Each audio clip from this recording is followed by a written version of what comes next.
Look at your palm and see what these lines look like. It will tell you a lot about you. So if you're a guy, you want to look at your left hand, and if you're a girl, you want to look at your right. So the first line we're going to look at is the lifeline, which appears right around here. If this line has a big arc and looks clear, then you're likely energetic and vibrant. If it's smaller, then you're probably easily exhausted and tired. Next is the love line, which appears right here. So naturally, the longer the love line, the higher proclivity towards romance. Next, we have the money line, so if this is clear and straight, then you're fated for good fortune. Some people may even have two, which means you're likely going to be really successful. Fourth is the headline, which reflects intelligence. You can find that right around there. If you have a large, pronounced arc, it means you're rich in creativity, and if it's smaller, then you might not be the sharpest. And then finally is the marriage line, which is right there. So if you have multiple lines, marriage might be difficult for you, but if you have one single line that stretches all the way to the ring finger, then you'll have a successful marriage. Let's see how average you actually are. So the average person spends 5 hours a day on their cell phone and 4 hours a day watching TV or playing video games. Their favorite sport is soccer, their favorite food is pizza, and their favorite video game is Minecraft. Ed Sheeran is their favorite musical artist, and they only have 4 friends. No correlation between the two. They have about $34 in their wallet and less than $1,000 in their savings. The average person smiles 35 times per day but laughs only 8. They pee 6 times a day and poop twice, and they eat about 2,300 calories spread across 5 meals. They walk about 4,000 steps a day and exercise for less than 15 minutes a day.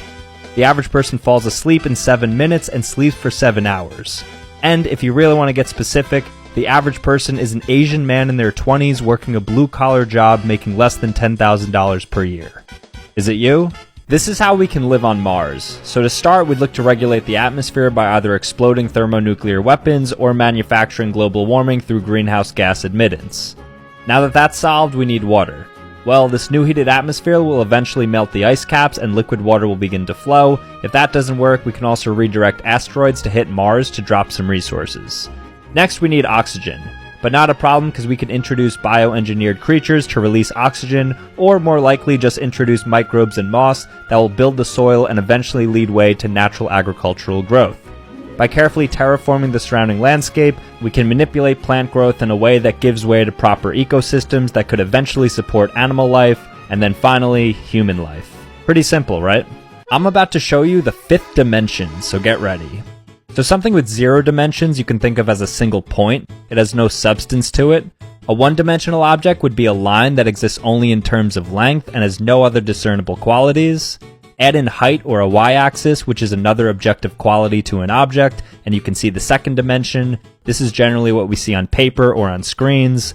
The 3rd dimension adds in depth, therefore now giving an item volume like a cube. This is where we live our spatial reality.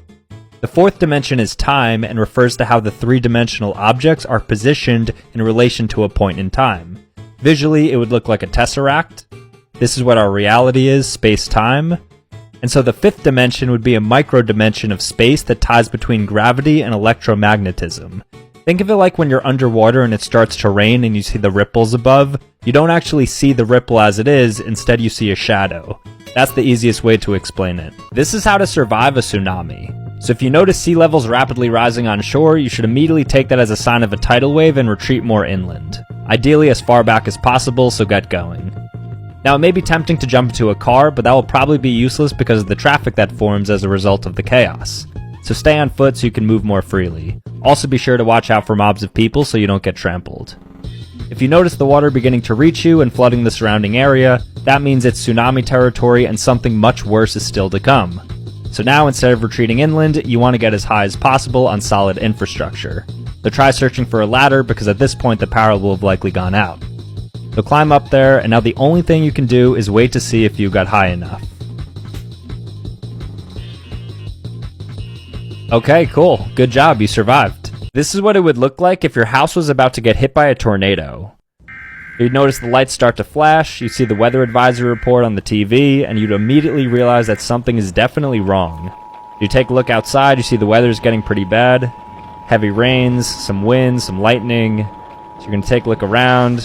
House is shaking, you see some stuff falling down. Now you have to really make sure that you dodge any debris that's coming through the window or objects like your grill. Look through all the windows, keep your head on a swivel, make sure you're staying reactive. Yep, there's a branch, dodge that. Okay, you look into the distance, and there it is. There's the twister coming close to the house. You better have one final look around, because this is the last time you'll ever see your house before it's completely decimated. So soak in all those memories. And there goes your house, but it's not quite done yet, because stuff is definitely going to fall on you, and then you'll probably die. Pretty cool, right?